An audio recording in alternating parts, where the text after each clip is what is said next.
اللهم صل على سيدنا محمد يا رب صل وسلم دائما ابدا على حبيبك. یہ چیزیں ایسی ہیں کہ ان کا ہماری عملی زندگی سے تعلق نہیں ہے. اب انہی کو آپ پورے سال اگر بیان میں گھماتے رہو کہ ابو بکر پہلے نمبر پہ، ابو بکر پہلے نمبر پہ، حضرت اسی پر، تو اس کا مطلب آپ پریکٹیکل لائف میں کوئی بڑا کام نہیں کرنا چاہتے. کبھی کبھار تو یہ ٹاپک آنے چاہیے کہ کس کا پہلا نمبر ہے، کس کا دوسرا نمبر ہے، یہ ہمارے ایمان کا حصہ ہیں یہ چیزیں. لیکن بہت سے خطیبوں کا صبح و شام ٹاپک ہی یہی ہے کہ علی کا پہلا نمبر، پھر وہ اہل بیت ہیں، باقی بعد میں آتے ہیں، یہ پہلے آتے ہیں، یہ پھر اس پہ مناظرے، پھر اس پہ جھگڑے، پھر اس میں ٹاک شوک. او بھائی، جب حضرت حسن نے حضرت معاویہ کے ہاتھ پہ سلو کر کے قصہ ختم کر دیا تو چھوڑو کوئی اور کام کرو نا بیٹھ کے. حضرت حسن نے حضرت معاویہ کے ہاتھ پہ بیعت کیوں کی تھی؟ اس لیے کہ تاکہ یہ جھگڑا ہمیشہ کے لیے، بولو نا، ختم ہو جائے نا. حضرت علی اور حضرت معاویہ کی لڑائی کا جھگڑا تھا نا.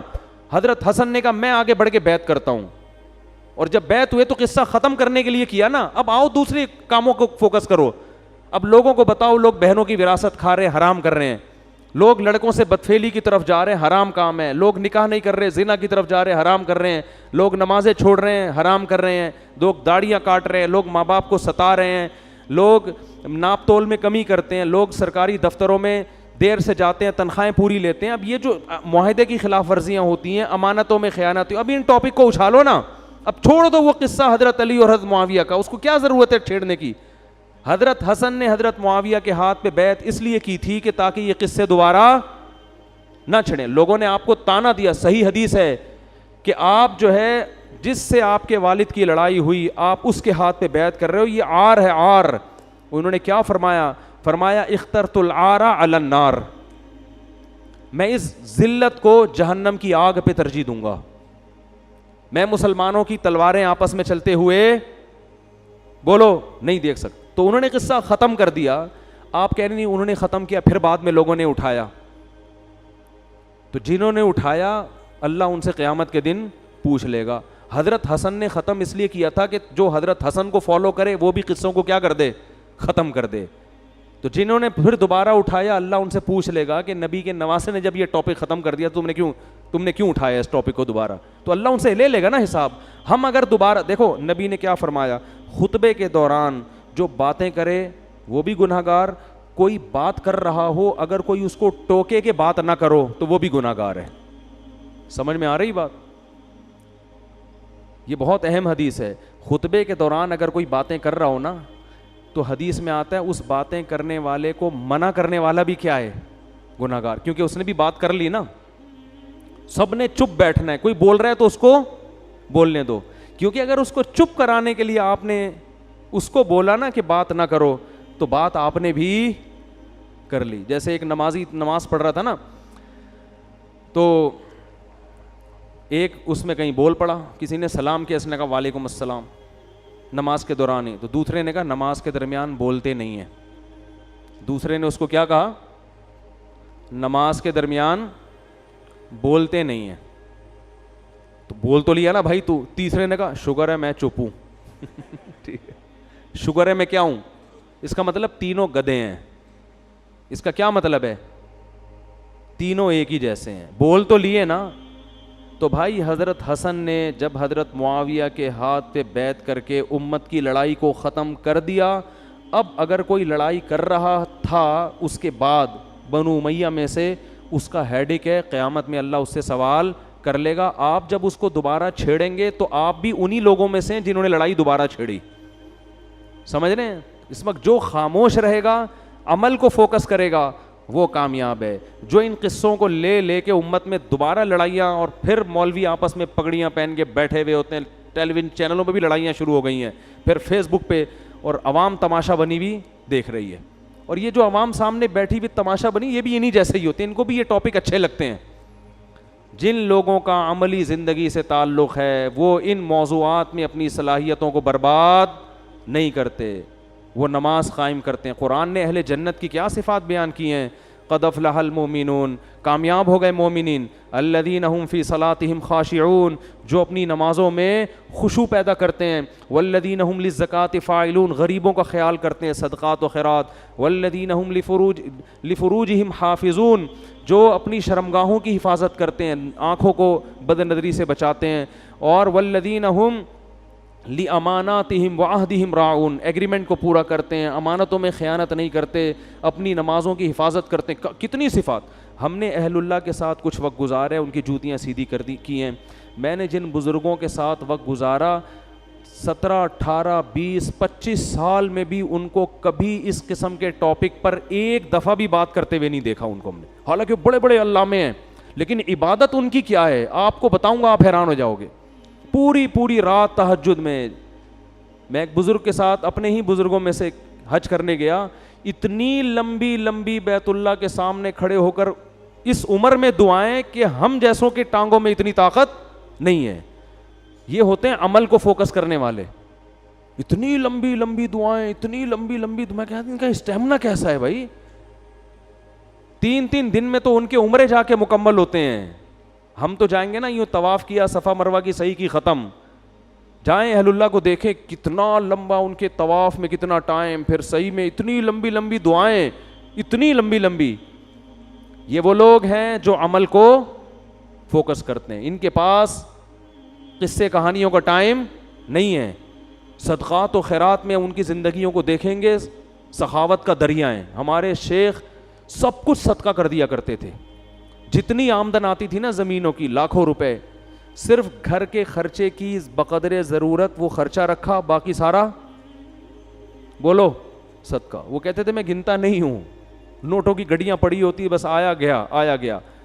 اللہ نے مالی وسعت دی تو جتنے سال مدرسے سے 20-25 سال تنخواہیں لی تھی نا, وہ ساری تنخواہیں بھی مدرسوں کو لوٹا دی انہوں نے. ایسے سخاوت کے دریا, ماں باپ کی ایسی خدمت کر رہے ہیں, رشتہ داروں کا خیال کر رہے ہیں, غریبوں کا خیال کر رہے ہیں, مدرسوں کا خیال کر رہے ہیں, نمازوں میں کھڑے ہیں تو روئے جا رہے ہیں, دعاؤں میں لمبی ہو رہی ہیں, بات کرتے ہیں تو منہ سے پھول جھڑ رہے ہیں.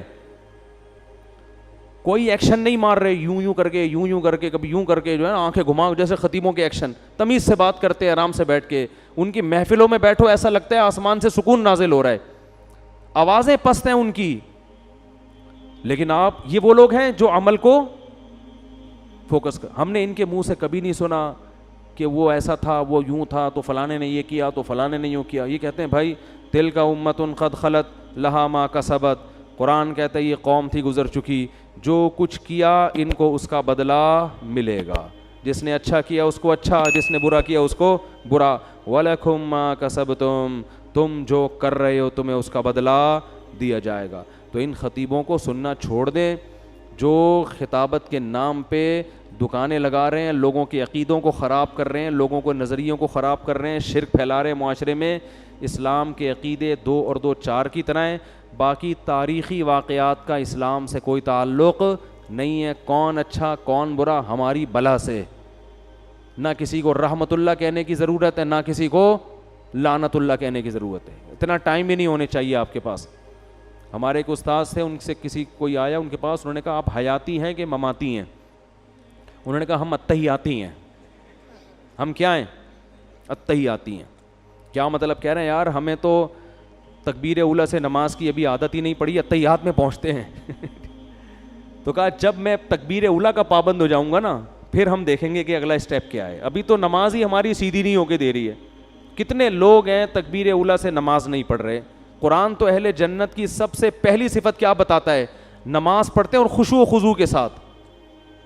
کتنے لوگ ہیں یار نماز پڑھنے والے. تو ان سے پوچھتے تھے نا حیاتی مماتی, انہوں نے کہا پتہ نہیں یہ کیا ہوتا ہے, ہم تو اتحیاتی ہیں بھائی. ابھی اتحیات سے اب نکل کے تکبیر پہلی رکعت میں ہی آ جایا کریں تو بڑی بات ہے.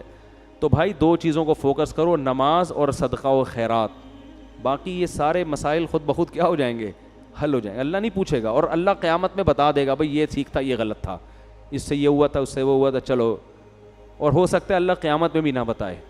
آپ اللہ سے پوچھیں اللہ اس خطیب نے یہ بولا تھا, اب تو بتا دے. اللہ کہے گا تجھے جنت مل گئی, حوریں مل گئیں, انجوائے کر لائف کو جا کے. صحیح ہے نا؟ کیونکہ اللہ ہو سکتا ہے قیامت میں بھی نہ بتائے. تو اپنا کام کر بھائی, تو نے عبادت کی, اللہ اللہ کیا, چل جا جنت کے مزے اڑا. ٹھیک ہے نا, تجھے کیا کہ کون جنت میں گیا کون ہاں تیرا کوئی ریلیٹیو ہے جس کی تجھے فکر ہے, اس کی بات کر, اس کی سفارش میں سنوں گا تیرے منہ سے. بتا تیرا کوئی چاچا ماما تجھے مارکیٹ سے شارٹ نظر آ رہا ہو تو بتا بھائی. تو حدیث میں آتا ہے لوگ کہیں گے اللہ میرا ماموں نہیں ہے, میرا چاچا نہیں ہے, میرا فلاں, اللہ کہیں گے جہنم میں اللہ بچائے سب کو. تو پھر اس کی سفارش کرو, پھر اللہ کی مرضی, سفارش قبول کرے رد کر دے وہ اللہ کی مرضی ہے. تو اپنے آپ کو ان چیزوں سے نکالو, عمل کو فوکس کرو.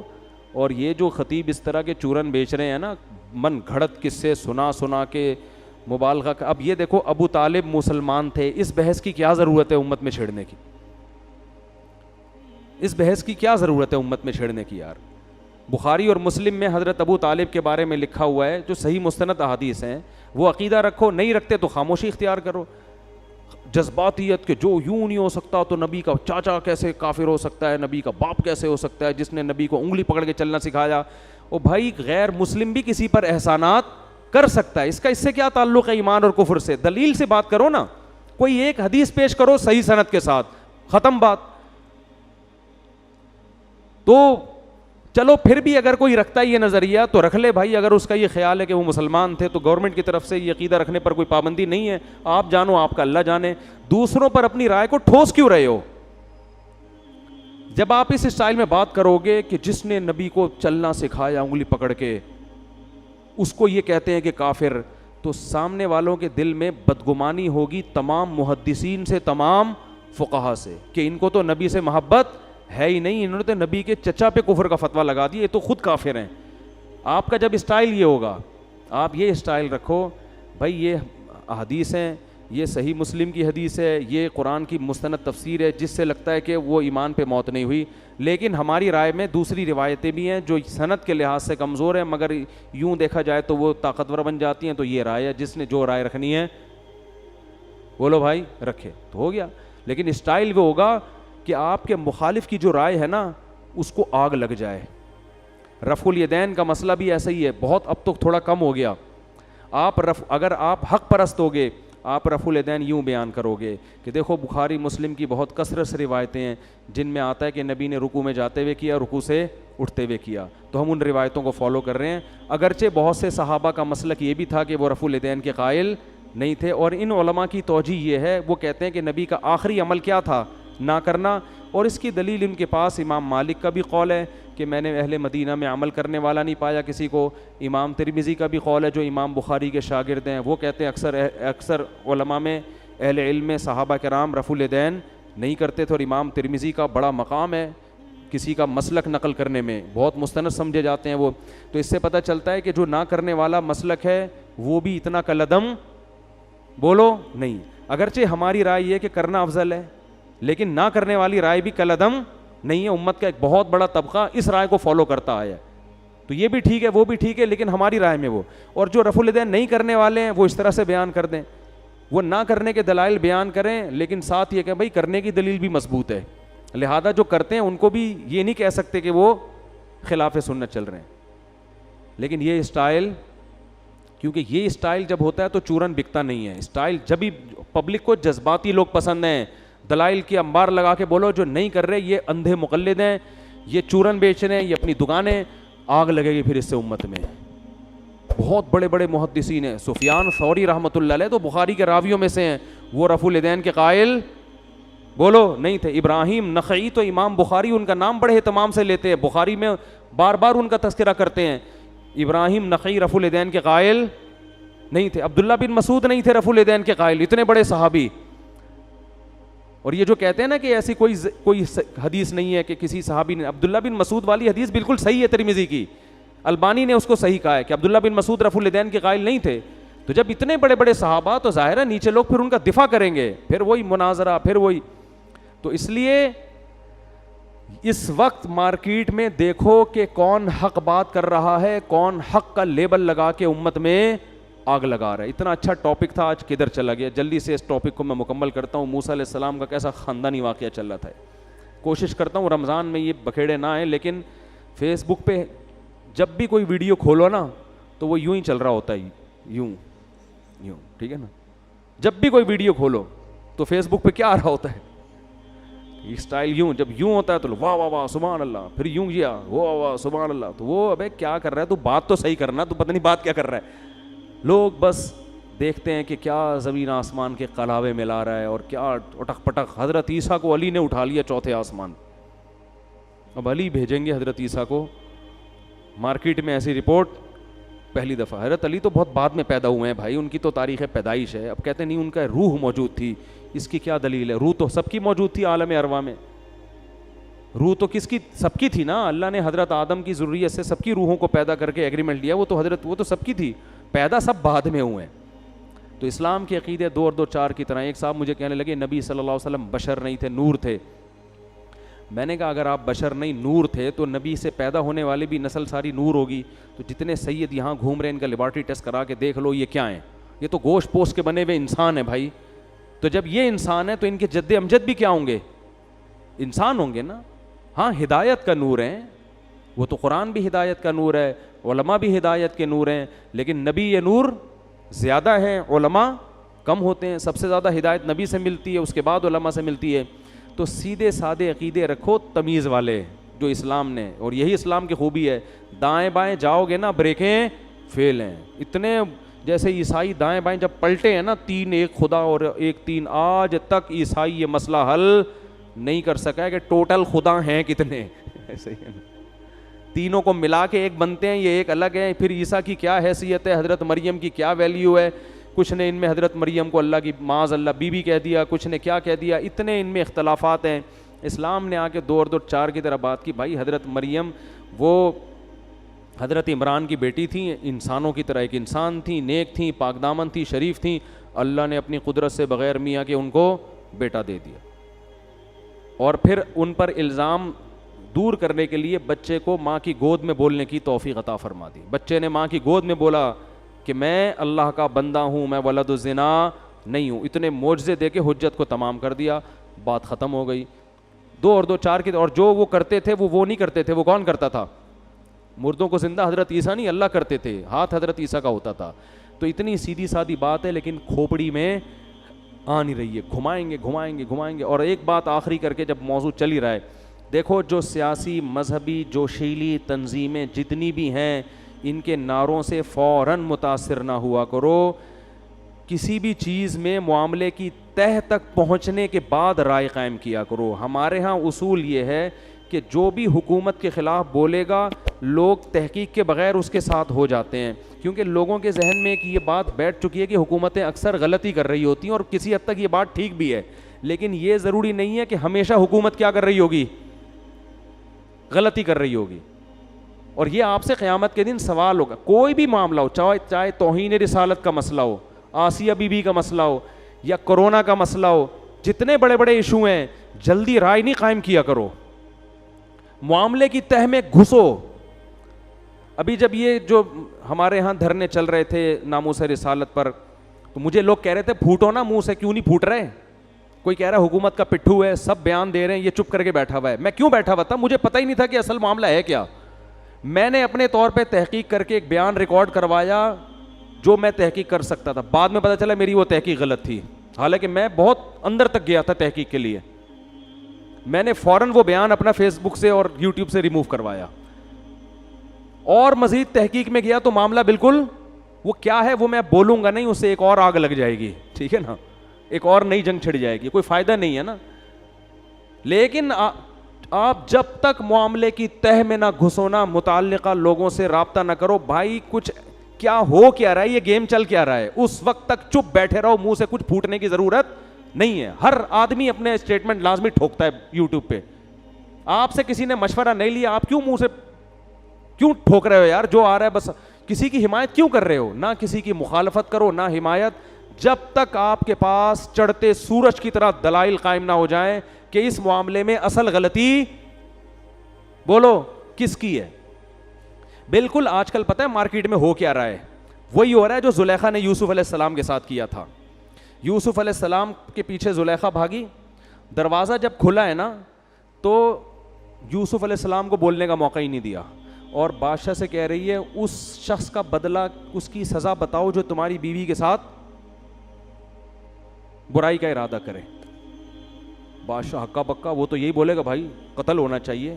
ایسے موقع پہ انسان یہ پوچھتا ہی نہیں ہے, زحمت ہی نہیں کرتا کہ پہلے یہ تو بتا کہ برائی اس نے کی ہے یا اس نے. اس دور میں اگر میڈیا ہوتا تو فوراً یہ خبر یوٹیوب اور فیس بک کی زینت بنتی, اور پبلک یہ دیکھنے کی کوشش نہیں کرتی کہ غلطی کس کی ہے. پبلک یہ دیکھتی کہ بھائی بادشاہ سلامت کا جب ایک کیس بھی ہو گیا, الزام بھی لگ گیا, بادشاہ سے مطالبہ بھی کیا جا رہا ہے, حکومت سے پوچھا بھی جا رہا ہے کہ اس کو سزا دو, تو حکومت کیوں سزا نہیں دے رہی؟ لگ رہا ہے ان کے امریکہ سے ناجائز تعلقات ہیں. یہ ہماری قوم کا ذہن ہے, سوچ ہے کہ پہلے دیکھو تو صحیح بات اصل میں ہے کیا. کوئی سب پھینک رہے ہیں بیٹھ کے, چاہے دیندار اور دیندار معذرت کے ساتھ زیادہ بڑے پھینکو ہیں. یہ میں کیونکہ ان میں غیرت زیادہ ہوتی ہے نا, تو وہ جلدی جوش میں آ جاتے ہیں. تو میرے بھائی ایسا نہ ہو کہ کل ملک میں دینی جماعتوں پر ایسی پابندی لگے کہ تمہاری ایسی کی تیسی ہو جائے. پاور گورنمنٹ کے پاس ہے, تمہارے باپ کے پاس نہیں ہے. تم اتنا لڑو حکومت سے جتنا افورڈ کر سکتے ہو. سمجھ میں آ رہی ہے بات؟ اتنا لڑو, اتنا مخالفت کرو جتنا تمہارے اندر دم ہے, ورنہ کل یہ لبرل اور سیکولر حکومتیں تمہاری ایسی کی تیسی کر دیں گی. اللہ کا نام لینے والا بھی کوئی نہیں ہوگا اس ملک کے اندر. جذباتیت سے ہٹ کے نا شعور کو استعمال کیا کرو. سب سے پہلے تحقیق کرو کہ اس میں غلطی ہے کس کی, اس کے بعد پھر رائے قائم کرو, ورنہ چپ کر کے بیٹھے رہے. لوگ بولتے رہیں گے ابے حکومت کے پٹھو, ابے فوج کے پٹھو, ابے ایجنسی کے پٹھو, ابے سیاسی تنظیموں کے پٹھو, دیکھو اپنی تنظیم کا مسئلہ ہے تو اب آواز نہیں اٹھا رہا. چپ کر کے آرام سے اپنا کام کرو. مجھے بہت لوگوں نے ان دنوں میں ورغلایا, بولو. میں نے کہا مجھے پتہ ہی نہیں ہے کہ صحیح کون ہے غلط کون ہے, میں صرف لیبل دیکھ کے کیوں بیان داغوں. لوگ کہنا نہیں جو بھی ناموس رسالت کی بات کرے اس کی حمایت کرو. بالکل کرو حمایت جو ناموس, لیکن اس کیس میں دیکھو کہ اس وقت اس کی یہ بات بنتی ہے یا نہیں بنتی. تو ہر کیس میں اسٹڈی کرنا پڑتا ہے, دیکھنا پڑتا ہے, نہیں تو آپ سے قیامت کے دن سوال نہیں ہوگا. آپ منہ بند کر کے چپ کر کے بیٹھے رہو. مجھ سے اب لوگ ویکسین کے بارے میں پوچھ رہے ہیں, بیان دینا کیوں نہیں بتا رہے.